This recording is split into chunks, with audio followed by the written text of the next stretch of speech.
प्रिय विद्यार्थियों, हमारे Hindi channel make learning easy with Sneha में आप सबका स्वागत है। आज मैं आपको अलंकार बताने जा रही हूँ। अलंकार क्या होता है? जिस तरीके से स्त्री की जो शोभा होती है वो गहनों को पहनने से होती है, अलंकरण पहनने से होती है, उसी तरह से यानी आभूषण पहनने से होती है। ठीक उसी तरह से शब्दों की जो शोभा है वो अलंकारों से होती है। तो अलंकार कितने प्रकार के होते हैं? अलंकार दो होते हैं। कौन कौन से? नंबर 1 शब्दालंकार, नंबर 2 अर्थालंकार। तो शब्दालंकार में कौन कौन से होते हैं? शब्दालंकार में 3 होते हैं: अनुप्रास अलंकार, यमक अलंकार और श्लेष अलंकार।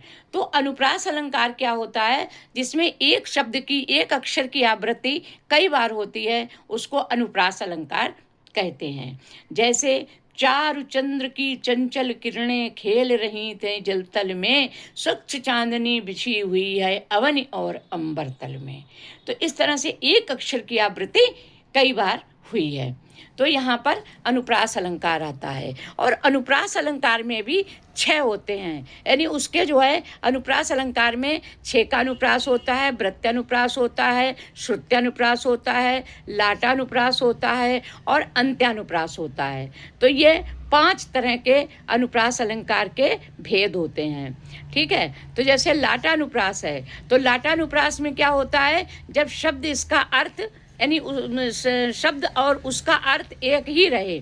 जैसे तीरथ व्रत साधन कहा जो जिस दिन हरिगान, तीरथ व्रत साधन कहा बिन निज दिस हरिगान, यानी मतलब कि वही चीज रहेगी, वही अर्थ रहेगा, लेकिन वो लाटानुप्रास यानी मतलब कि अलग हो जाएगा।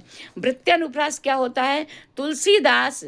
तुलसीदास सीदत निस्दिन देखत तुम्हारी निठुराई, ये वृत्यानुप्रास है।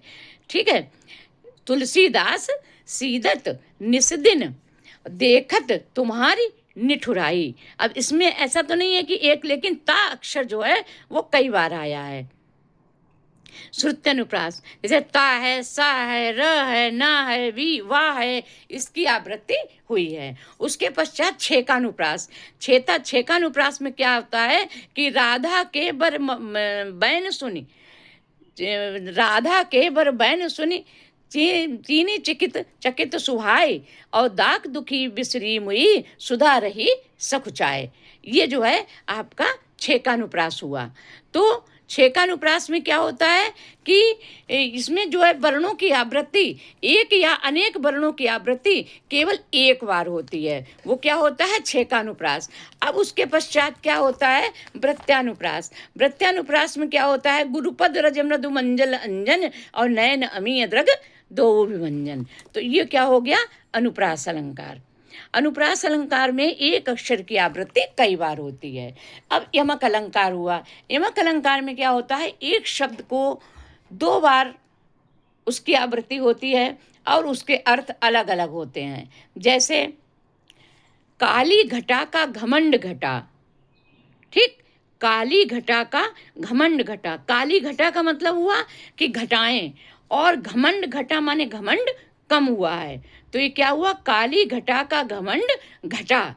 ठीक, और एक है जैसे कनक कनकते सौगुनी मादकता अधिका, ये तो बहुत पुराना, सभी को मालूम होगा। मादकता अधिका या खाए बौरात नर वा पाए बौराए।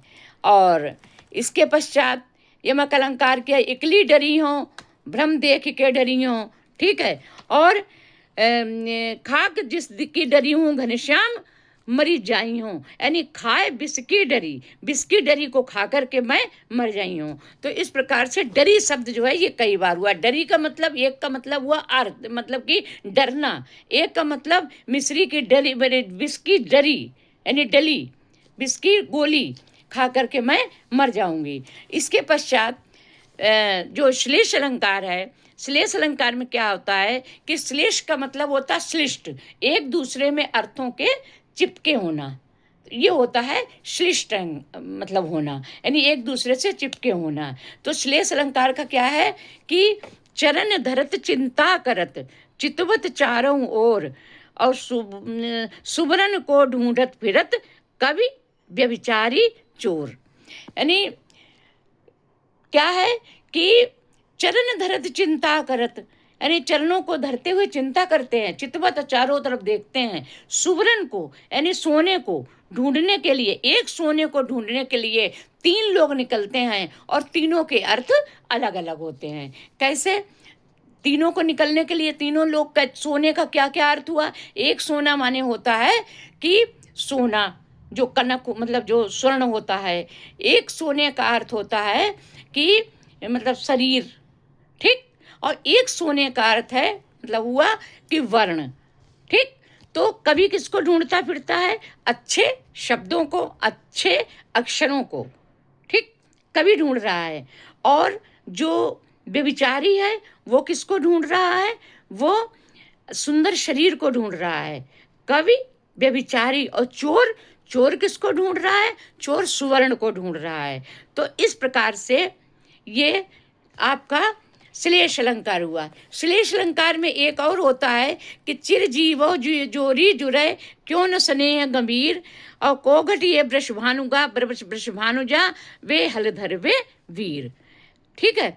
तो इस तरह से ये तीनों अलंकार हुए हैं। नमस्कार, धन्यवाद।